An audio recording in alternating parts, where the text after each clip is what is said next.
કરી દેવામાં આવી છે। ભારે પવન ગિરનાર રોપવે સેવા બંધ રહેશે।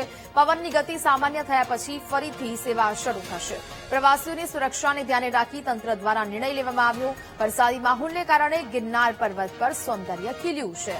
તો જ પ્રકારના દ્રશ્યો સામે આવી રહ્યા છે ગિરનાર પર્વત પરના કે જ્યાં કુદરતી આ વાતાવરણ છે। વરસાદી માહોલને જેને કારણે ગિરનાર પર્વત પરના આહલાદક દ્રશ્યો સામે આવી રહ્યા છે।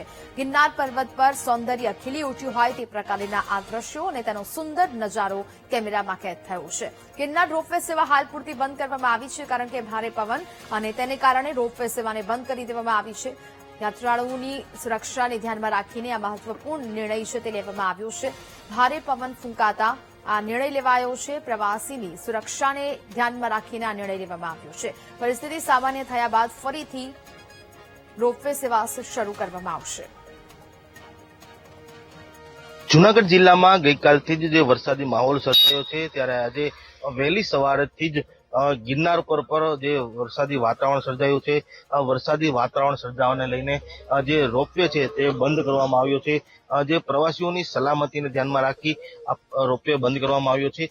જૂનાગઢ શહેરમાં આ વરસાદી માહોલ નથી, પરંતુ જે ગિરનાર ઉપર જે વાદળછાયું વાતાવરણ જોવા મળ્યું છે, વાદળો ગિરનાર સાથે વાતો કરતા હોય તેવા પણ દ્રશ્યો સામે આવ્યા છે। હાલ તો જે પ્રવાસીઓની સલામતીને ધ્યાનમાં રાખી રોપવે બંધ કરવામાં આવ્યો છે અને જે વાતાવરણ શુદ્ધ થયા બાદ રોપવે શરૂ કરવામાં આવશે તેવું રોપવે સંચાલકો દ્વારા જણાવવામાં આવ્યું છે। જય વિરાણી, BTV ન્યૂઝ, જૂનાગઢ।